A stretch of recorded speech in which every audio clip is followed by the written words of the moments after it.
Today's lesson is Nurthi.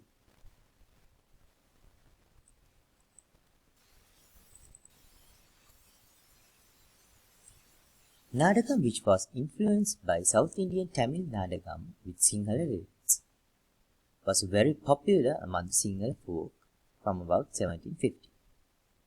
This type of composition, despite its popularity, began to fade away from about 1870 owing to the fact that there was no balance between the Nadagam style and its music.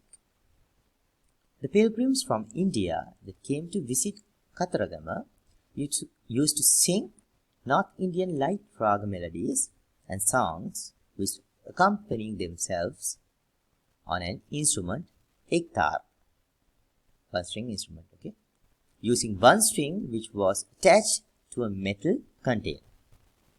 In addition, North Indian musicians used to visit Sri Lanka. Thus, Sri Lankans became familiar with North Indian music. During this time, the Baliwala dance troupe, which had Persian origins, landed in Sri Lanka and staged several dramas that were popular among Sri Lankans. Among those people who liked Hindustani music means North Indian music, Sidon Bastian, born in 1852 in Dehiwala.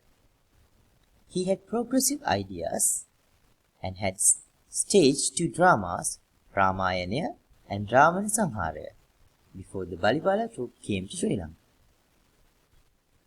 He used to go and watch the Baliwala troupe performing and memorize the beautiful songs and improve himself while noting the mechanical side of the production.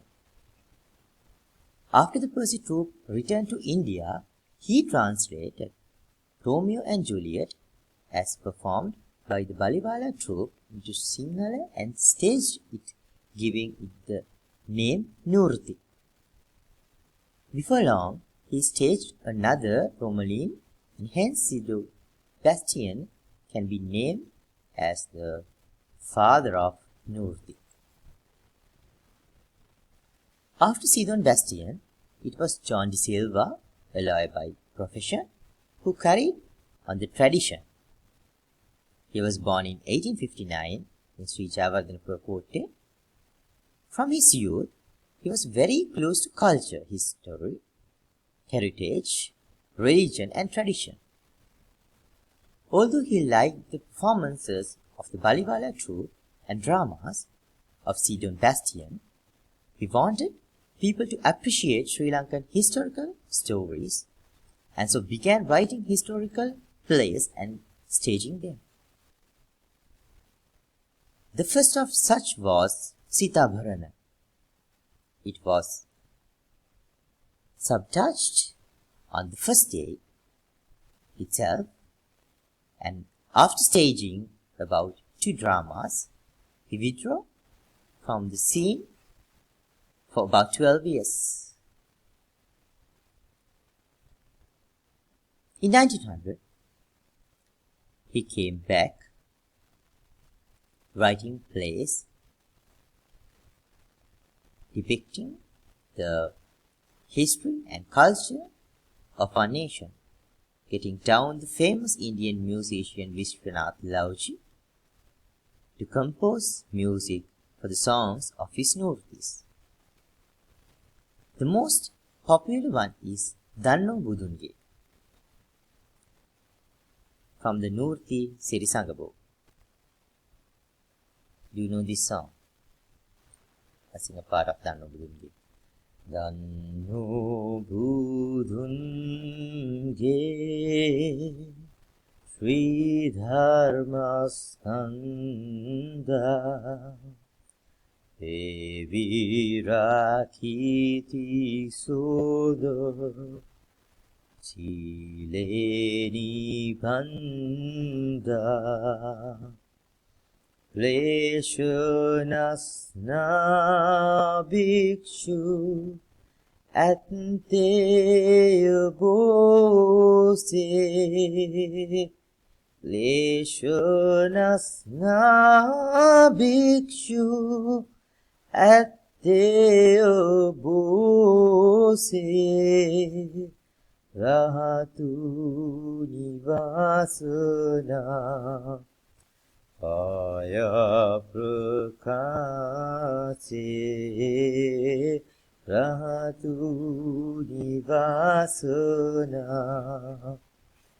Aya Prakase. Among his Nurthis are Sri Vikrama, Ramayana, Ratuvavali, Dutugamunu, Vesantara, and Sakuntala, which can be described as collaboration between Lauji and John de Silva.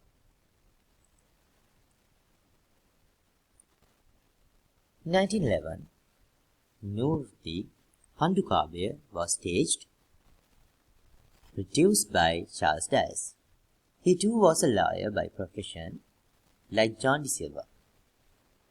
He followed the same style of John de Silva and produced several Nurthis such as Hemamali, Vidura, Padmavati, and Sivamma Dhanapala. A large number of songs are still popular among Sri Lankans because of the tuneful ragas that are used. The Nurthi artist, while on stage, projected his voice to the end of the hall, singing and reciting dialogues, creating an open vocal style. Hence, songs were composed in a high pitch.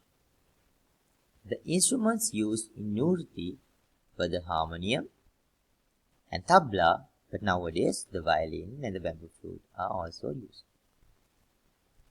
Although the words of the songs were written by the playwright, the music was composed by Hindu and Muslim musicians who were brought back from India. Vishwanath Lauji, Mohanlal, and Abdul Aziz were some of them.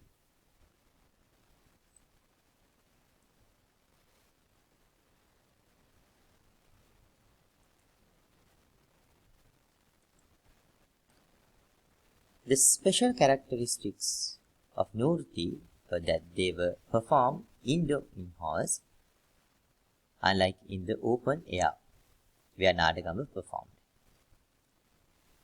The performers wore beautiful, glittering costumes, and the backdrops were lavishly decorated.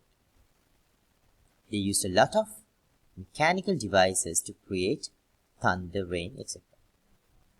Also, because of the tuneful melodies using North Indian ragas, Nurthi became very popular.